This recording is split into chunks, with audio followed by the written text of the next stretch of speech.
7 slides, 30 minutes, and we made them look the hero.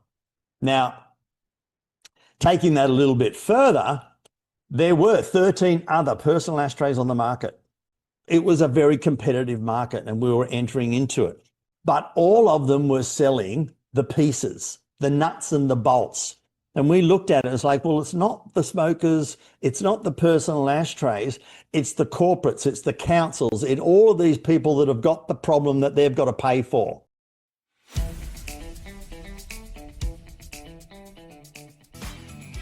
This is the Business Owners Smashing It Online podcast for entrepreneurs and business owners looking for cool online tools, apps and strategies to make business easy online. My name is Nick Cree and I'm your host. Each episode features a guest expert demystifying the online universe, sharing inspirational ideas and providing tested real-world strategies to help you get the most of what's available online to grow your business today. Don't be a slave to your business, get your business working for you. Subscribe now and get some great content and ideas for you and your business today.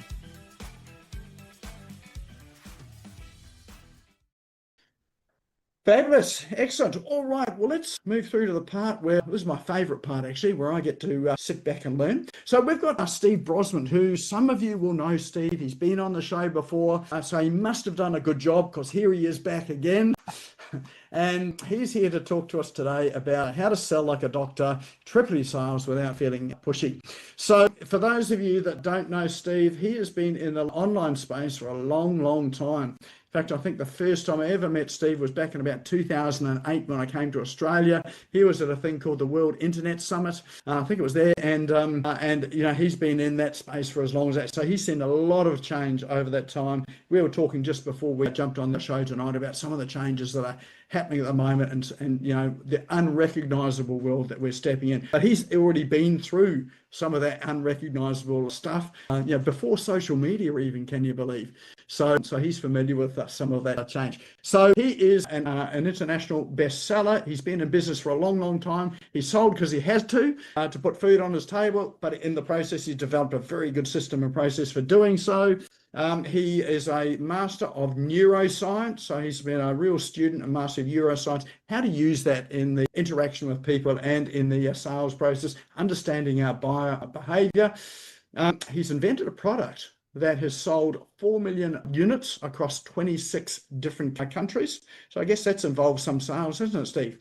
And he's also created and sold a franchise into 5 different countries, and just last year, he was the winner of the International Sales and Marketing Award for his breakthrough. So let's put your hands together. Welcome to the stage, Steve Brossman.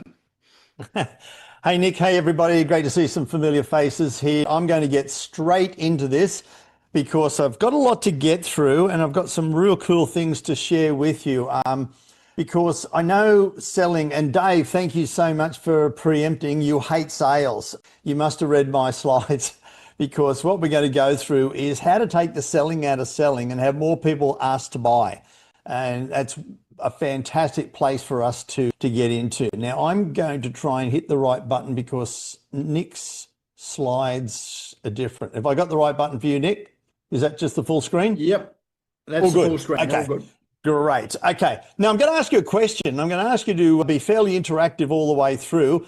How is your relationship with selling? If I was to ask you or mention selling or sales, what's the first 1 or 2 words that just jump into your head? Just type the first thing that comes into your head when I say sales or selling.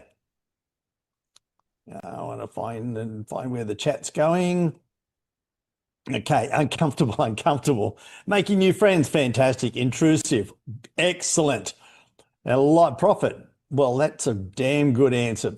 Fantastic. Now, the next question is, how much do you love the sales part of your business? Now, one would be the bottom. You don't really like it too much, intrusive. And the other one is, I absolutely get up every day and can't wait to have a look at the sheet and see how many sales conversations that I've got. Somewhere between 1 to 10. And a lot of it is, yes, love it. A lot of it is not so much. Cool. Now, the question is, how do you want to be seen? And this is one of the typical, before the internet came out, the typical images of a salesperson, somebody who's knocking on the door, or as we see them now, knocking on our screen or our phone and saying, hey, listen, I've got something, do you want it? Or do you want to be seen as the helper? We all want to be seen as the helper. Doing live events, I would say, how many people here love with a passion selling themselves? And everybody would drop their hands except for maybe one or two. And everybody would say, no, no, no. And I'd say, how many people here love serving people and helping people? And everybody would put their hand up. Because my definition of selling, I'm not going to slow down, it is professionally servicing other people's needs. That's the first part, professionally servicing other people's needs for a mutually beneficial gain. They got what they come for and you get well rewarded. When you live and die by that definition, selling should never, ever feel as if it's pushy or sleazy. Unfortunately, what we've been focusing on for the last 1,800 years is selling, selling, selling. I'm going to turn that all around. Improving your sales results is the fastest, most cost-effective way to improve your business. All of these arrows here are prospects that have come to your front door, but they haven't bought. Somehow, somewhere, you're paying for those prospects, whether it's marketing, advertising, paying for networking, spending time on social media. That's all costing you to get those. And unless you're getting them to the bullseye, they are costing you. They are the biggest expense in your business, not converting those sales. And what if you just converted a few more? That would make a massive difference, paying no more for attracting them. But if all you did was learn how to have the right conversations with the right people and have them buy, then that's going to dramatically change your business without spending an additional cent. Now let's give some of those arrows some names. Think about it. How many of you in the last 3-6 months have you had a conversation with somebody? You've had a great conversation with them. You know that you could add value to that person's life and or business. You know that they should be working with you. You think that they're going to buy, and then all of a sudden they walk away. They walk out the door. Have we ever had those conversations? We think, yeah, they really do need me. You have let that person down by not having the skills to communicate your true value in a way that they say, I must work with you. It's not being, I need to be pushy or salesy. You get to that point, and because you've been taught this way, and I don't want to seem pushy. And it's like, well, yeah, some people do need a push. Yeah, some people don't know everything, but if you just got them over the line and they started working with you, then you get a great result. Let's have that same conversation again. You have all of these skills, and Mary, Jane, or Bob walks in the door or online, and they get so excited. They see the true value of working with you, and you start working with them. And 6 months later, they've got such awesome results that you have changed their life. You have changed their business. You have changed their future. But if you didn't have the right skills to have that conversation for them to start with you, you would not have changed anything. Because everyone you don't sell to is somebody who doesn't benefit from your knowledge, your skills, or your expertise. Anybody that walks out the front door and says, yep, I'll come back later. I opened my own health club, 23rd of August, 1983. And in the training with all of my team, I said, you do whatever it takes without being obnoxious and pushy to get that person started today. Because I knew that if they said, yeah, this is fantastic, I'll be back, I would not see them until 6 months later up the street. They're 6 kilos heavier, and the only exercise they would have got was to run across the road to avoid talking to me. And I would look at them and I would say, I am sorry, I have let you down. I did not get you started. I did not have the skills, because I was taught all those crappy sales stuff. Get them in, get them to feel the pain, get them to do this, and then push hard. No, I didn't like doing that. But let some down, but I really wanted to get them started today. And your job is to get them to understand the true implementable value of working with you so they can say, this is fantastic. How do we get going? So everybody you don't sell to doesn't benefit from you. So guess what? Stop being selfish, sell more, help more. It's that simple. Because the equation is easy and the problem is obvious. It's obvious. People actually love to buy, but hate being sold to. We love people buying from us, but we hate to sell. Have we got a yes in the chat? Is that an equation that we can all relate to? People love to buy, but hate to be sold to. You love people buying from you, but you hate to sell. So the answer is simple. Stop trying to sell and have more people buy. I got a post coming out and a video coming out real soon. And it is all about how and why selling your passion is keeping you broke. And you think, what? I've been told, I do my passion. Selling your passion is all about you selling your passion. It's all about you talking about what you're passionate about. Nobody gives a damn what you're passionate about. It's like, how do we work out what they need? Because generally what I see when people enter sales conversation and they are selling what they're passionate about, they get on and they just talk about what they're passionate about. And this is absolutely fantastic. You've got to do it. You've got to try it. I'm so passionate about this and I want to help you. And I want to do, and there's just the verbal diarrhea goes all over the place. Selling your passion is keeping you broke. Let's turn it around.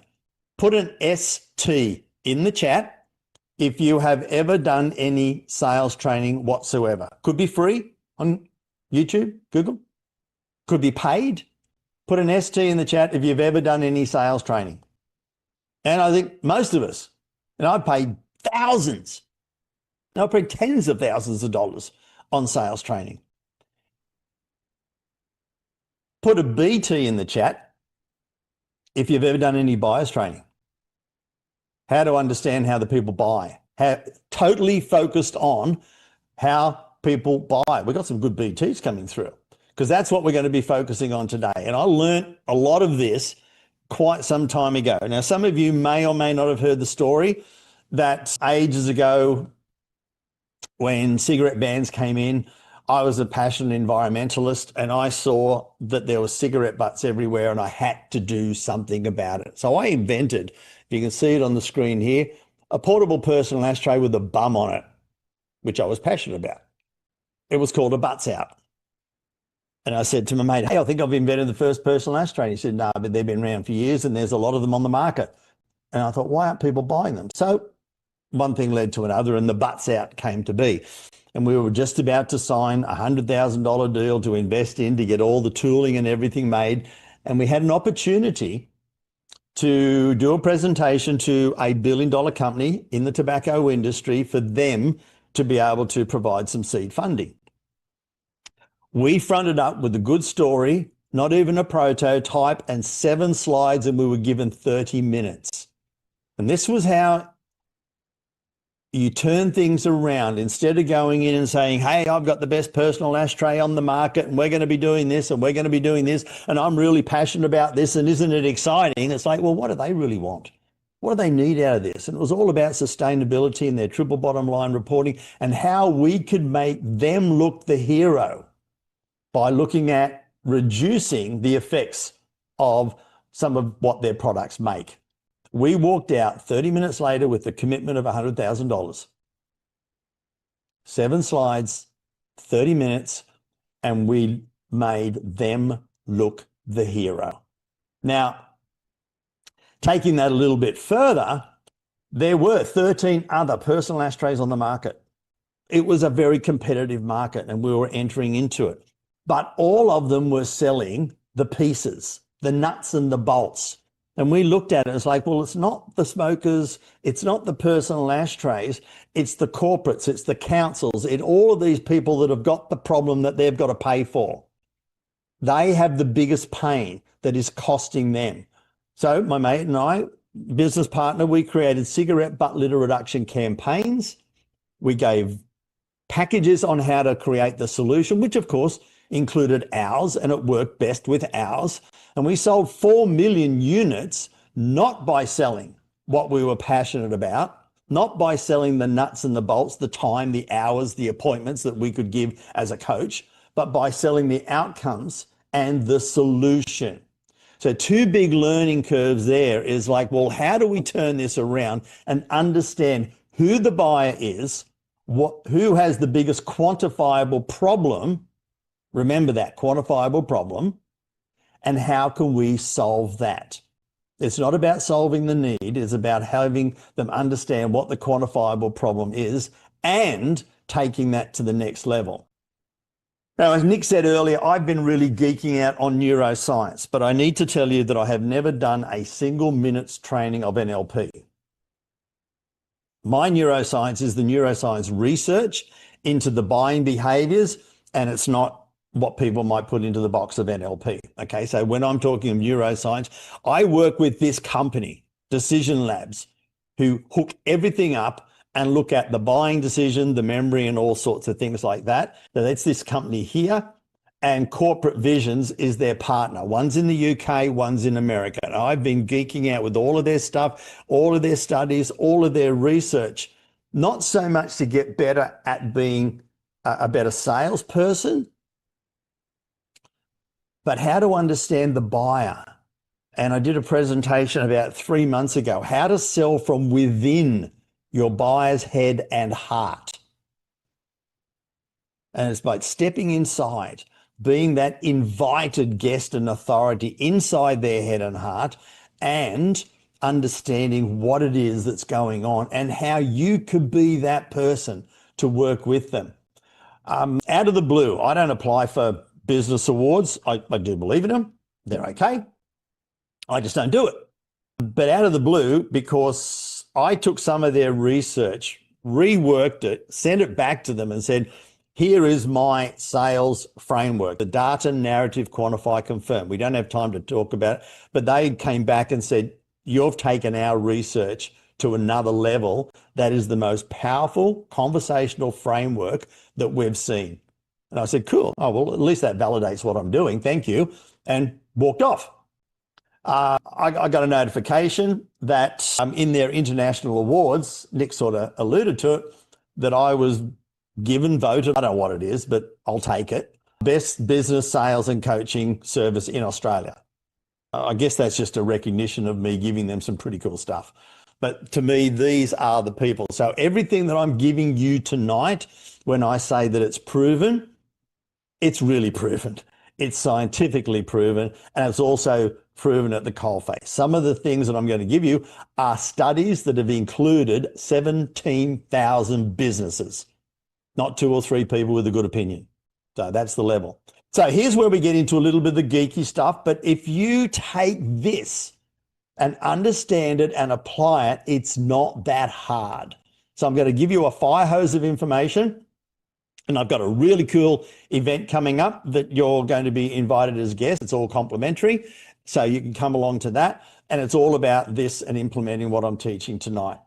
There are 3 psychological needs of a buyer. Now, remember, we've got to understand the buyer.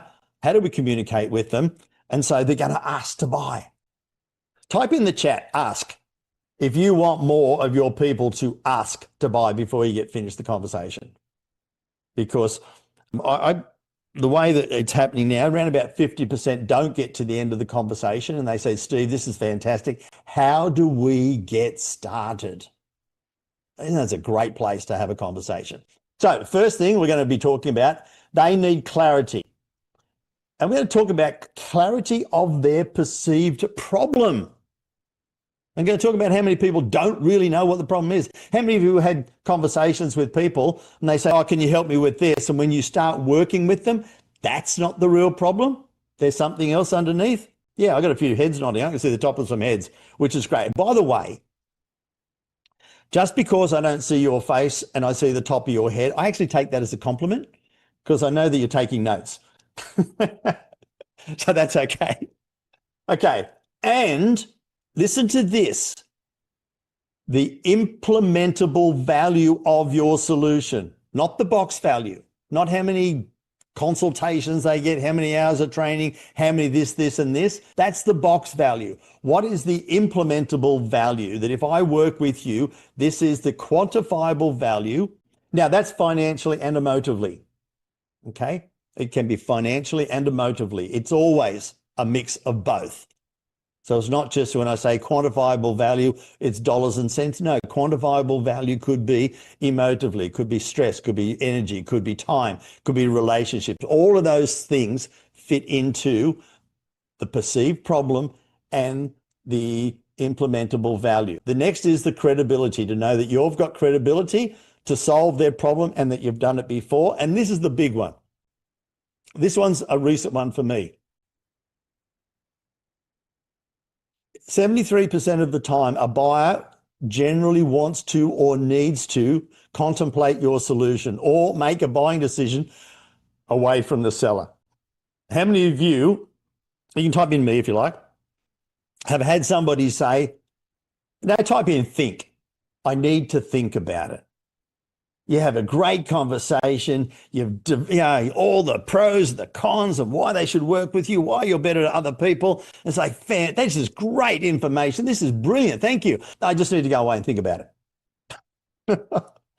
Okay. And I'm going to share with you why, and I'm going to share with you how you can overcome most of those. Let's get into it. How to sell like a doctor. Now, a doctor is full of a waiting room with people with symptoms. You have a list, a waiting room, knocking on doors of people that have got a list of symptoms. They may not know exactly what's wrong, just like going into the doctor's surgery. You don't walk into the doctor's surgery and say, hey, doc, I think I've got rhinosinusitis and I need a dose of amoxicillin, please. You go in and you say, I got a runny nose, I got a cough, I'm barking like crazy and I can't sleep, I got a headache. What can you do? Okay. Many of your people that start talking about, I've got this wrong, I've got this wrong, I've got this wrong, most will jump into, fantastic, I've got this product I'm really passionate about and I can help you. But the problem is, the research over 17,000 companies, 47.5% of people who enter a buying decision don't really know accurately what's wrong. They don't want it fixed. They just want the symptoms eliminated or reduced. I have these things that are going wrong. Can you fix them, please? And then it's up to you to really start working out what is the real problem, what are the quantifiable costs of that problem, and what are the costs of inaction, COI, cost of inaction versus ROI. Because you've probably been on a sales call with somebody. Potentially you've done one of these yourself. Somebody will come in and they will say, what's wrong? And you will say, okay, I can fix it. Why work with me? And that's how the sales conversation goes. Is that how most people are taught? Find out what's wrong, tell them you can fix them, tell them why you're good, and then make them an offer. That is all in their head. Most people might find out a few emotive things, but primarily it's all, yeah, I know what's wrong, and then jump straight in. However, there are 4 understands. This is one of the most crucial parts of tonight. 4 understands when you're working with somebody. The first understand is to help them understand their real pain. And we've got scripts and questions and frameworks and all sorts of stuff to help do that, to be able to help them understand their real pain. And you can actually go through identify. Usually it's bigger than what they thought, so it's amplify. And then quantify. When they clearly understand what the pain and the problem is, when they clearly understand what it's costing them, time, effort, money, emotion, whatever it is that's costing them, the quantifiable value of what it's costing them, and what it's going to cost them not to do something about it. Now, I had some stuff going on last year when I had some tests, and the doctor said, "No, there's a couple of things going on we need to check." And I said, "Please check it." And then he said, "Well, hey, listen, this is what's happening. You probably need to have some more tests." Yep, he outlined what the options were. And I just said, "Great, they're the options." And I had a clear, identifiable path.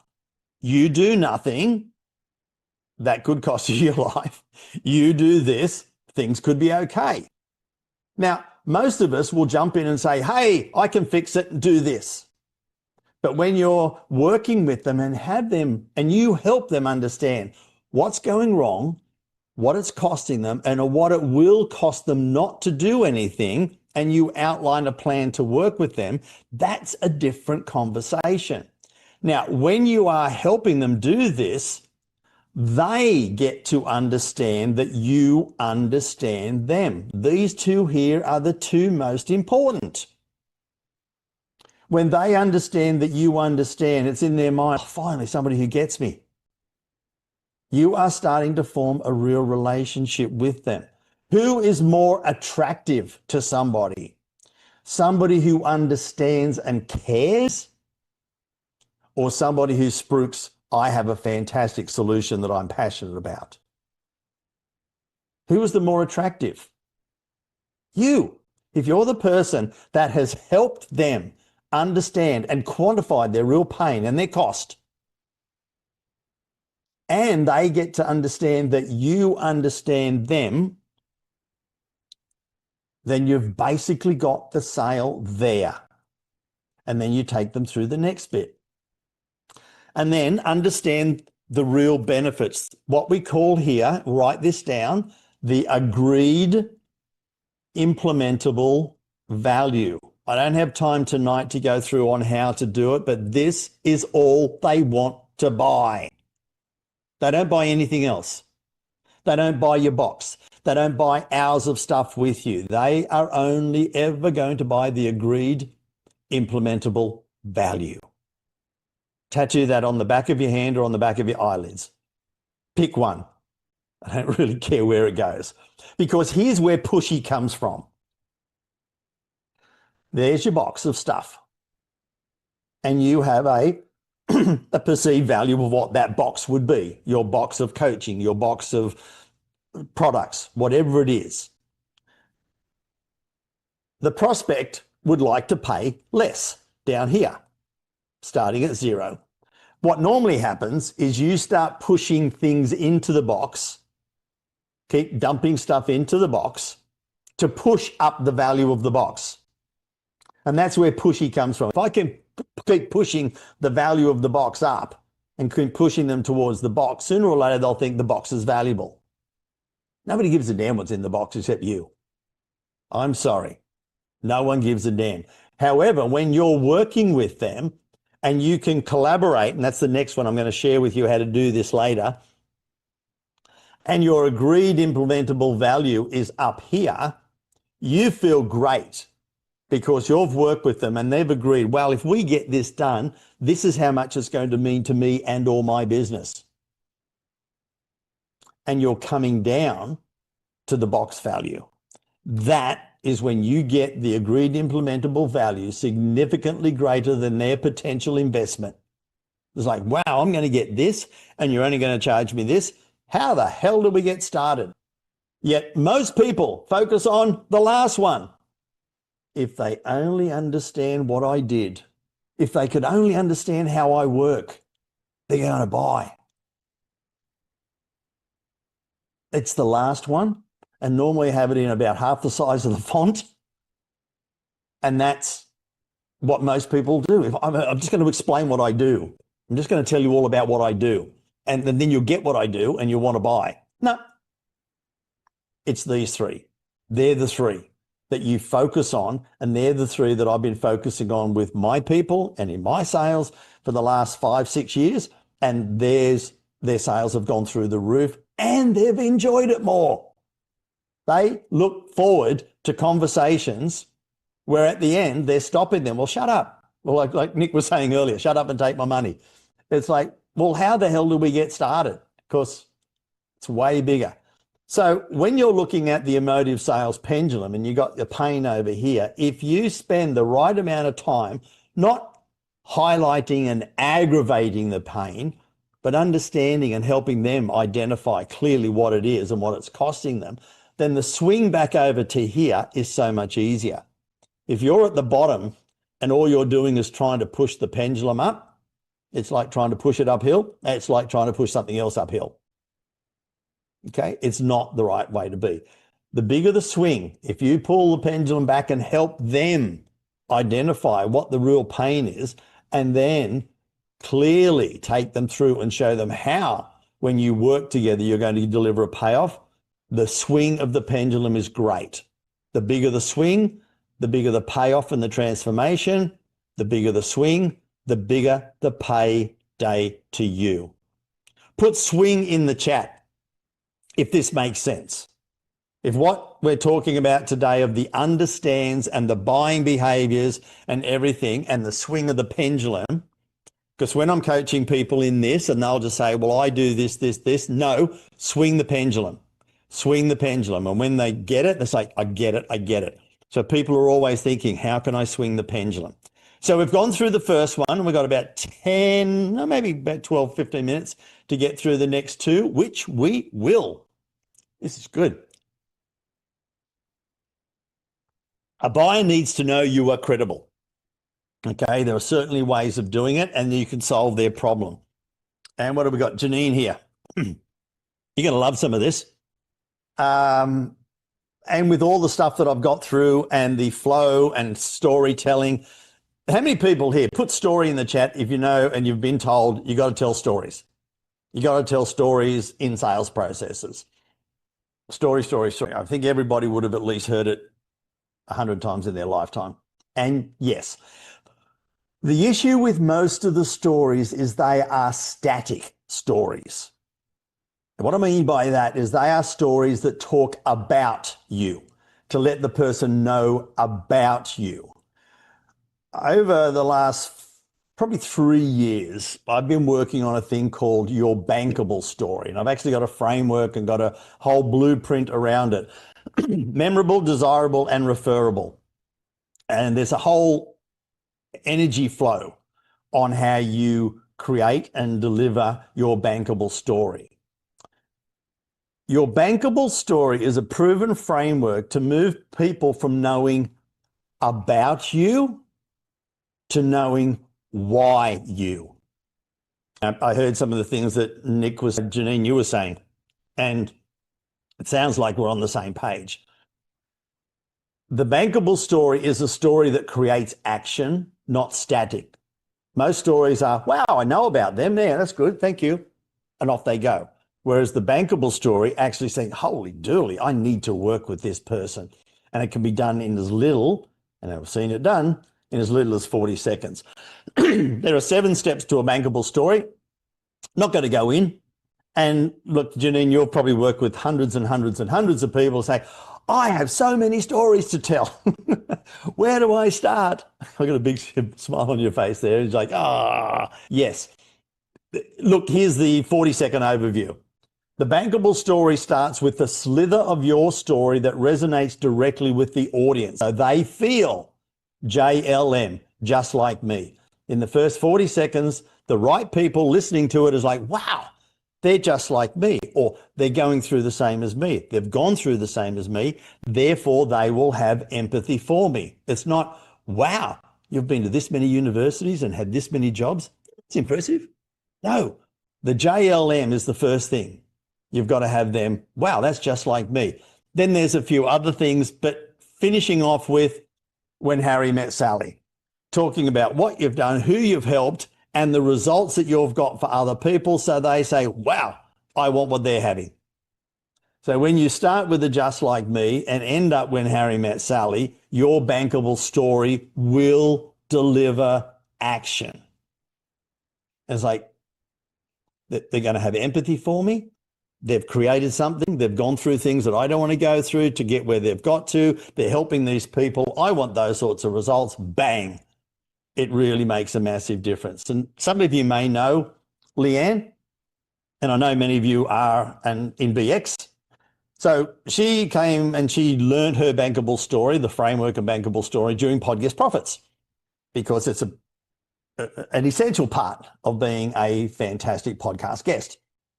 And she was saying, Steve, I've been going to networking, I've been promoting my business, and nobody really gets the true value of what I'm doing.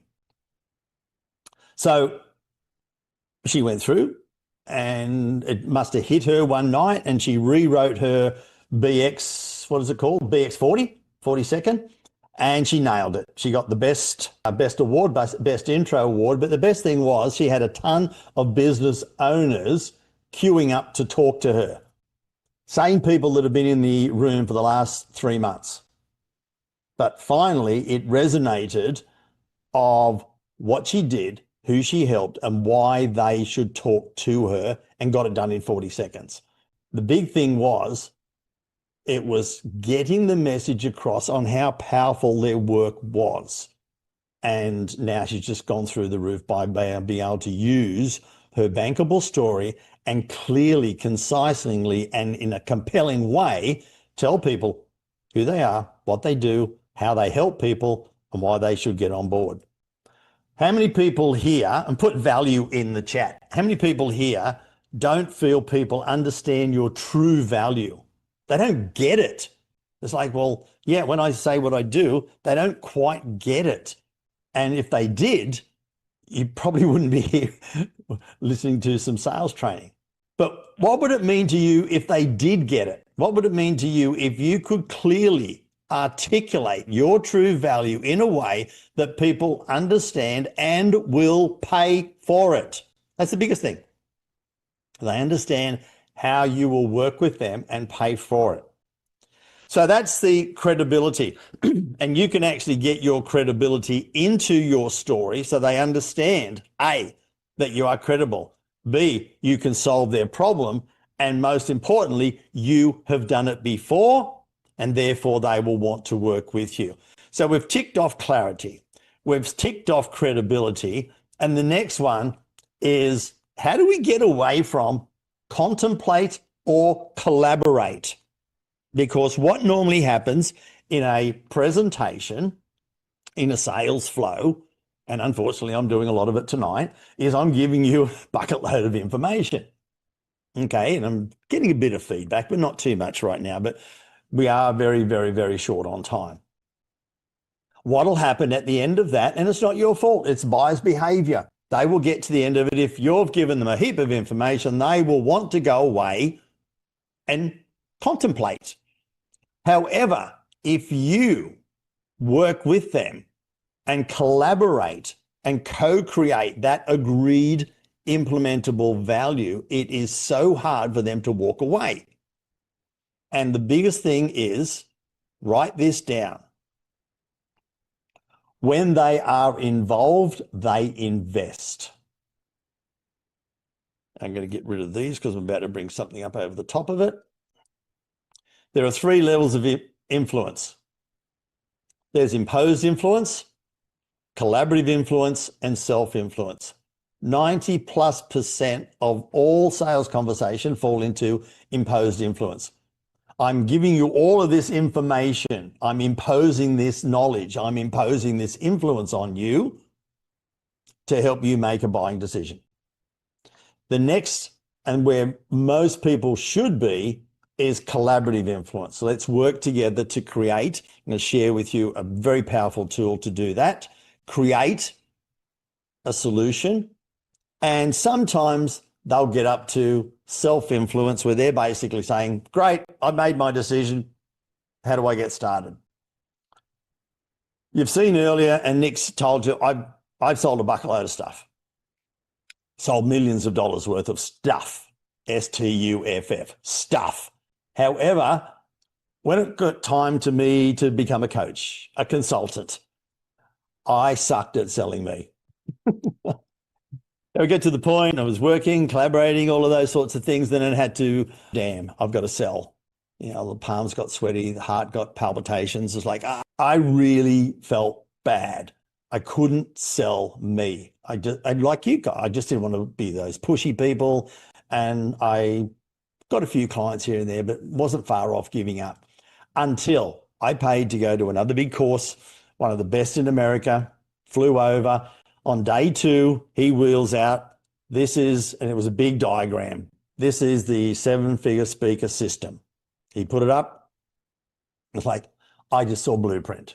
I just thought, I don't have to sell myself anymore. I know exactly what to do with this. And then I don't think I heard another thing for the rest of the day and a half that I was there for. The blueprint, when done properly, type 2 things in the chat. Either type blueprint if you have a blueprint that you actually collaborate and write on, or type in NY if you don't. And I'll tell you what that is. Because when you have a blueprint and you use it properly, it's a collaborative tool. You're working with the person, and you might be stopping on a part of something that you do in your system. NY, okay, lots of NYs. And you actually collaborate. You swing the pendulum, you have a chat. Is this working? No. You tell a story about somebody who you've worked with, the results that they've got. Would this work for you? Hey, let's calculate that. Let's see what that is. That would be an extra $4,000 per month if we did it for you. Is that a priority? Is that something you believe you'd want to work on? Yes. Great. Okay. And you said that you've got an issue with this. Great. Tell me a little bit more about that. How's that working? How's it costing you? Great. Swing the pendulum, have a chat. Sounds like somebody else we worked with, and we did this and got these results. Is that similar? Could you see those sorts of results with you? Well, what if we did? And you would actually add some more. There might be some time, might be some stress. And at the end of it, we've had the chat, we've worked together, and we've co-created some agreed implementable value. And who have we got sitting over there? Doc Christian. Hey, Christian, from what you've said and what we've calculated here, if we put this system into your business, that would be an extra $24,000 per month. That's an extra 72 over the next 3 months.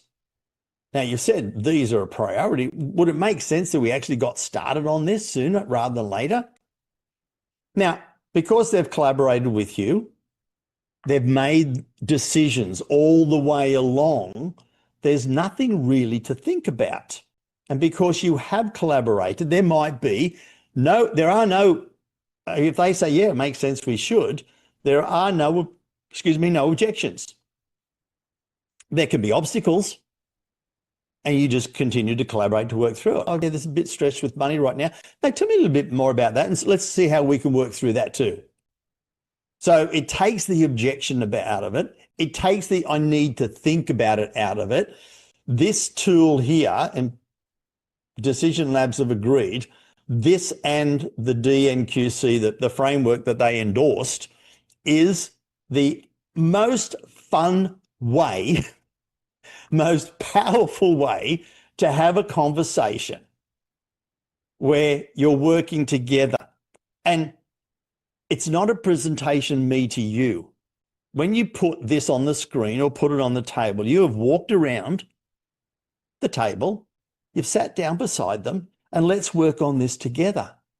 So you're not presenting and pitching you anymore. You're just working on it together. And here's one that I created for somebody up the coast only a month ago. And whoops, there is, okay, it's underneath there. It's a blueprint. And I didn't set the animations right with this. And he told me 4 days ago, Steve, whenever I use my blueprint, something happens. I get a sale or I get a referral. Because they see what it is, they see them collaborating together, it makes sense, the agreed implementable value is significantly greater than any investment, and it just happens. I've got the NeuroFlow. It's the scientific model that only the highest level we get to work through, but it's all about the three main phases, understanding the buyer and having an enjoyable conversation. Type in fun in the chat if you would like to have a sales conversation that is actually fun for you and the prospect. That's what we call sales bliss, when you both enjoy the conversation and they are excited to buy. Now, the reason I got you to type in NY, it's you've either got a blueprint or the NY stands for not yet. Because having this powerful tool does two things. It gives you a framework to collaborate on and enjoy the conversation where you're collaborating with that person and they're really seeing the value. It also takes you up a level in authority.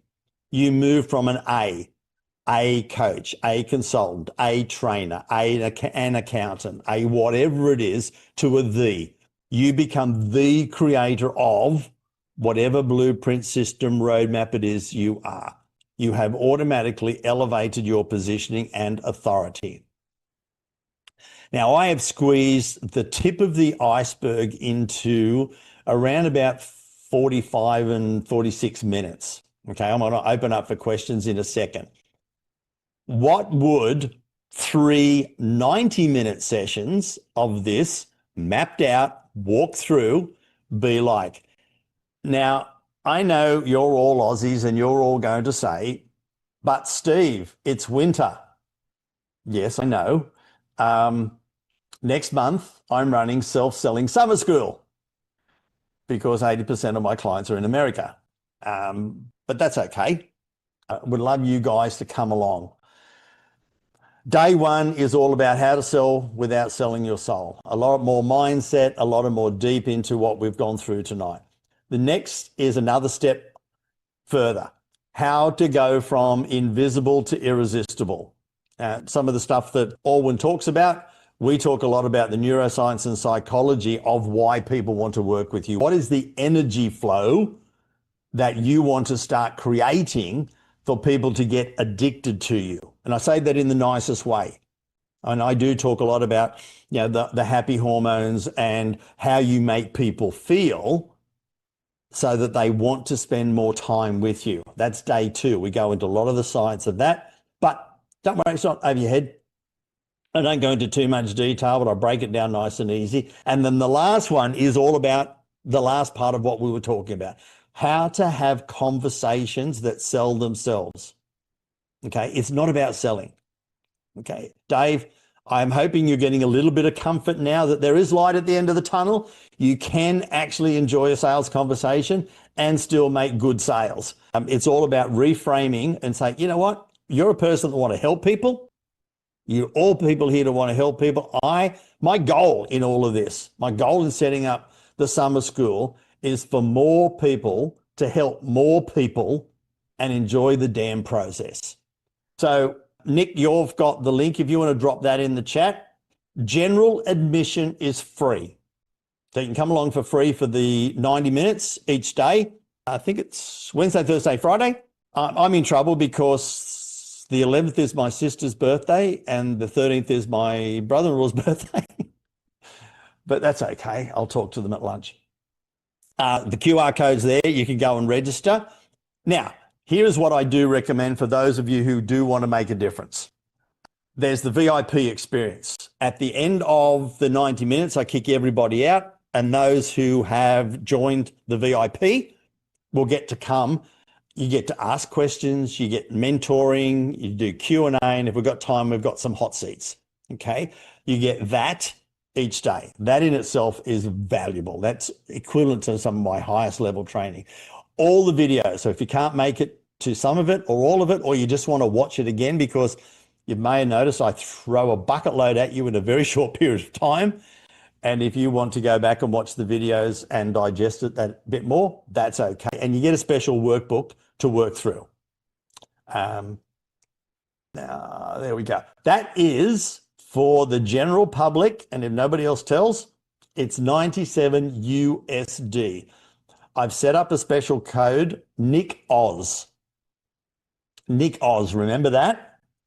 So if you go through and click through and you're going to get the, thanks Nick, putting in there, you're going to get the VIP, you get it in Australian dollars. I think it worked out, I put it in about 62 US dollars. So that works out, you're only paying in Australian dollars. So you get everything. You get the 3 days of general admission, you get the 3 days, 1 hour of VIP group mentoring and advanced. Then you also get the replays and you get the workbook. That's it. That's what I've got coming up. And if you are interested at all in really improving your sales, it's going to be the most down-to-earth, most powerful sales training you will get. If you do know anybody and I know a couple of people have been affiliates for me here, reach out and email me. I think I've got my email saved here. Or give me a call. Yep, here it is. My email, or give me a call.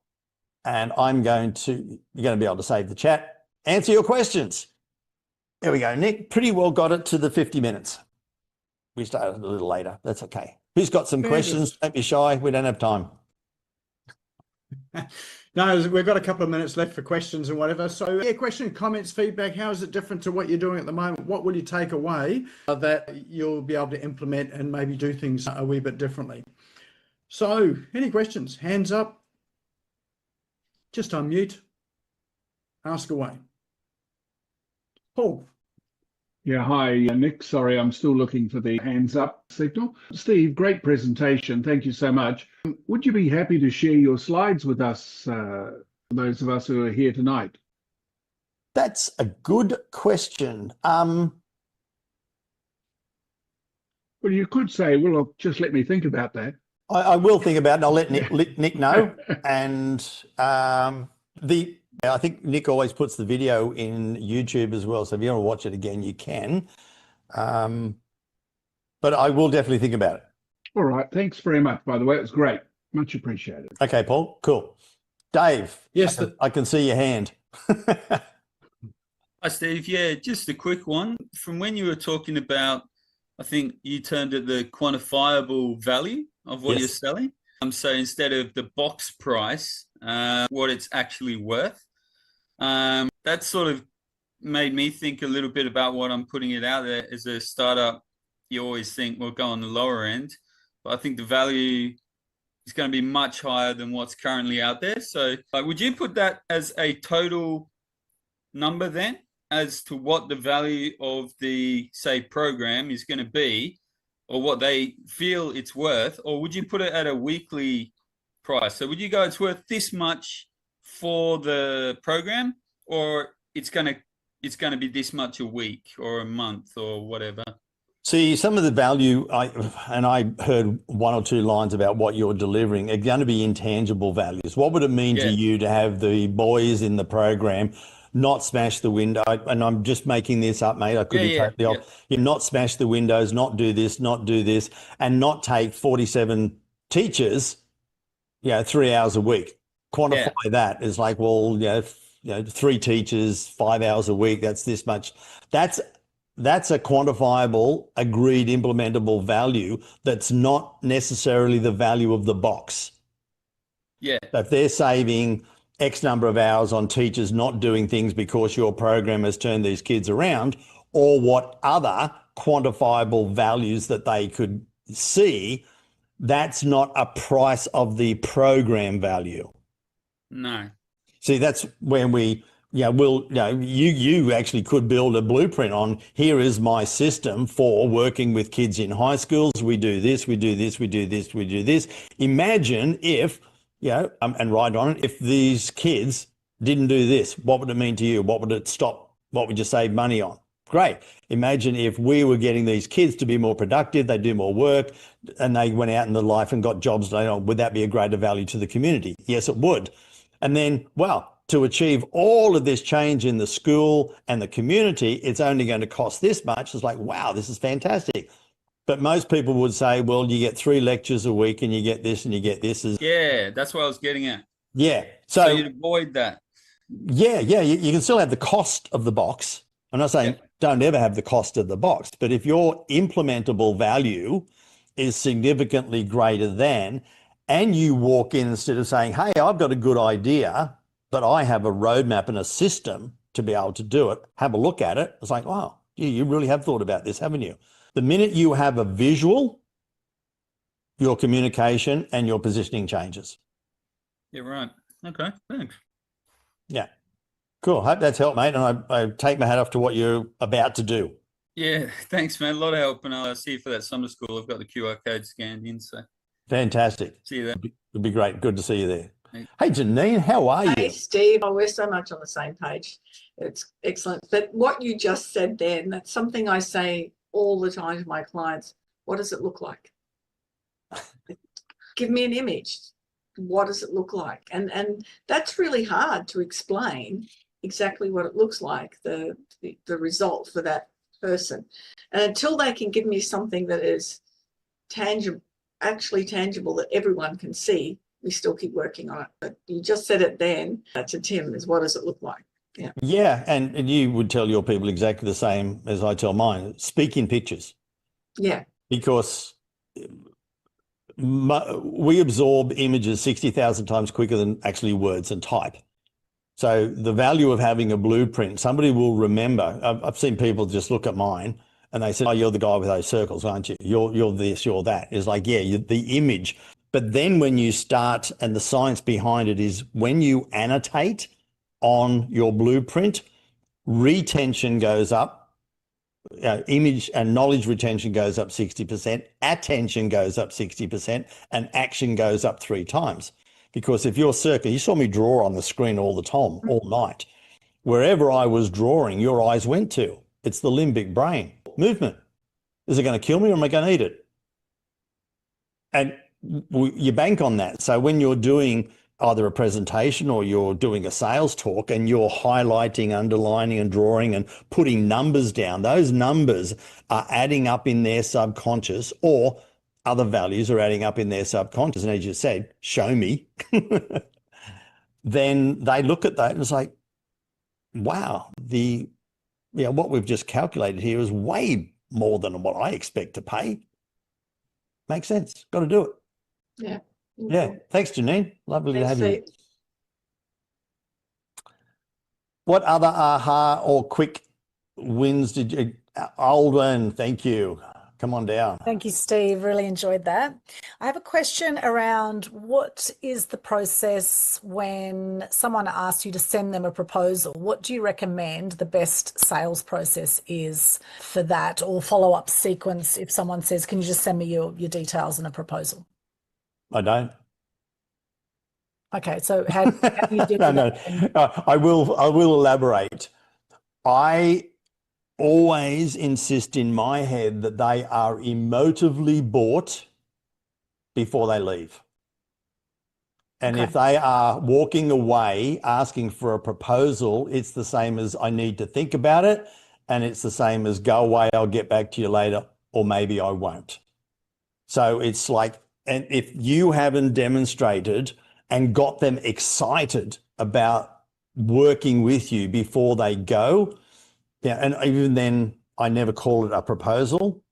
It's like, well, would you like me to send you the next action steps? Where do we go from here? It's like, well, if you've done the question and you've demonstrated agreed implementable value, significant about what they're going to pay, and they've been a part of that, and you've said that one question, hey, does it make sense we actually get started on this sooner rather than later? If you want these results, do you want them later, or do you want them sooner? Well, sooner. Well, what we need to do next is this. Let's map it out and let me send you our next steps. Great. But if they're saying, send me a proposal, they're not sold. To me, they need to be emotively sold before. Otherwise, you haven't done a good job. And I'm not saying you don't do a good job, but there's some things there that they're hesitant. And it's easy for them to say, if I just say, send me a proposal, I can get out of here. Does that make sense without being too harsh? Yeah, it does. It was a bit harsh, but it's okay. I've got tough skin. I can handle it. And that's why I did it that way, because we do have a relationship. Yeah, no, that's really, and in fact, sometimes I've actually offered, because I've got a few different packages that I offer, rather than sort of running through everything, of what I offer. sometimes I even offer to send them the packages. So that's interesting. Get to the end, put on your professor's white coat. And Alden, from what you've said, there's two different types of people we work with. This sort of people take this package. This sort of people take this package. What best describes you? Now, I haven't sold the packages. I've sold the people. What sort of person best describes you? Oh, that person. Great. I can see that working for you. And let me work out the details and we'll work out the next action steps. Is that okay with you? Yeah, great. Yeah, got you. Yeah. So just narrow it down to one and then just share it with them. Yes. Yeah. Yeah. Okay. I can see where I've let a lot of sales go over the years, Steve. Oh, you're not the only one. Jeez. The beauty is there's abundance out there and there's always plenty of opportunity, right? Yeah. I think Nick's chomping at the bit and Thank you. no, you're most welcome. And like you've done a bucket load of my training and this is sideways next level. Be great to have you there as well. Fabulous. Excellent. Well, yes, I'm actually conscious of everybody else's time as well. We could go on for quite some time, I think, because this is just one of those topics that I think, everybody needs to know about. And the way you've delivered it, Steve, has really given a whole lot of value in terms of some implementable things we can do. We've got one last question here. So Tom. Yeah, hey, everyone. Thanks for that, Steve. There's something that really stood out to me there. My pattern recognition kicked in. I've worked for over a decade helping veterans get through their, PTSD problems, all that sort of stuff. And the government spends millions and millions of dollars on these veteran recovery programs, but there's something they're missing that your demonstration, when you showed that pendulum, you've got to go one way before you go the other. Because essentially when you're talking about the problem that they're experiencing and meeting them where they are, what we found with pain and problems is it creates a sense of isolation, loneliness. I'm the only person going through that. So for them to actually, what we found with people in great duress, they couldn't grow any new neural pathways if they didn't feel safe to start with, if we didn't break their isolation. And we found that, unless you broke someone's isolation, it was like just pouring water off a duck's back. Didn't matter how much value and resources, and this is what the experts did. They were telling these veterans, oh, this can do this and this can do that, but it was just a goddamn waste of time, But it really stood out to me, the universalness of human nature. But it also showed me how I went from a space of empathy to a space of selling, and then I'm wondering why I'm facing so much resistance, because I became one of those people I didn't like. I tried to say, look, here's my story, here's how much value I can add, and maybe I just got to talk faster. Mate, yeah, look, I invite you to come along, and B, because of what you do, please feel free. And again, Dave, you're going to come to the program because of what you're going to be doing with kids. My link's in there if you want to grab a chat. More than happy to help. No, I appreciate that. Thank you. Cheers, mate. Fabulous. Excellent. All right. Well, look, that is pretty much what we've got time for. We do have the door prize to draw, so I don't want us to run away before we do that. And I know Steve is keen to get this into the hands of someone. So what is the door prize, Steve? They actually get the full VIP experience at Self-Selling Summer School. So if Fabulous. You say, well, I can't make it, I can't turn up, you get the videos anyway, and we're going to poke fun at you for not turning up. But if you contact me and register, you let me know and I'll give you the full VIP experience. Fabulous. So we've got, anyone not want that? If you don't want it, you can drop out now. For the rest of us, we can stay. We've got our wheel of names to draw. So let's bring that up. Everybody's name is in this. I know a couple of people have dropped out, so it's guaranteed to land on their name first. And that means you've got second draw to get it. All right. Well, let's spin that wheel. See who our lucky winner is tonight. All right. Virtual drum roll on your desk in front of you. I always get worried when you start spinning that I'm going to be hypnotized. Yeah. Look at that, eh? Dave Bates. This always happens that, the person that contributes and needs it the most is the one that gets it. So is Dave here? Don't tell me he's left. Well, he left minutes too early. You got to be in it to win it. You do too. Oh, well, look, I couldn't have been missed by a better guy. So we do have our second chance draw. So let's spin the wheel again and see who's here. And as it spins around, it's probably going to land on Janine Vosper. Neil Moxie. Neil, are you still in the room? Let's see if Neil is here. As we flick through, I think he might have disappeared as well too. Yes, Neil's gone. Look at that. Unbelievable. All right. 2 people down. So 3rd time lucky. You're still all in the draw. So let's see who this lands on next. And it'll be Tim Thomas. Fabulous. Excellent. So well, that couldn't have gone to a better person, I'll tell you. Exactly. You've still stuck around, haven't you, Tim? There he is. Oh, he's still here. Definitely. Fabulous. All right, so you get that VIP ticket. So we'll organise that, how we do it, by email or whatever, so you get that full experience. All right, well, that just leads me to say thank you, Steve, for coming on and over-delivering once again. Really appreciate you coming on. If you did enjoy that, and if you do want the slides, the best way to get it before Steve decides about how that works is on the replay, which will be up on the Smashco YouTube channel tomorrow afternoon. If you haven't subscribed, now's a good time to go and subscribe. And there's a little bell when you subscribe. If you click that, then you'll get a notification as soon as the video is available. The link for the YouTube channel is in the chat now. Now's a good time to save the chat. So those 3 little dots on the top right-hand side, that'll save it. When you do save it, there'll be a link that'll say, if you click on it, it will take you to where you saved it. So you don't have to wonder where it vanished to on your computer. We'll be back here next week, same time. And next week, we're going to be talking about CRMs. So that's my session. I'll be talking about CRMs. And in fact, if you're curious about it, I'll be talking about Go High Level in particular, but also looking at what you can do with sort of some of the technology that's around these days. All right, well, that's our session for tonight. Thank you, everyone, for coming along. Thank you, Steve, for your presentation tonight.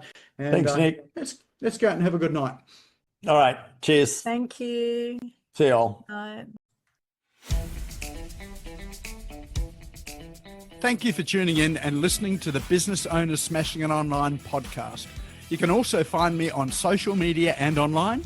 Just search for Business Owners Smashing It Online and Nick Cree, spelled Nikree, all one word. If you like this and want to hear more, subscribe now. Until next time, don't be a slave to your business. Get your business working for you.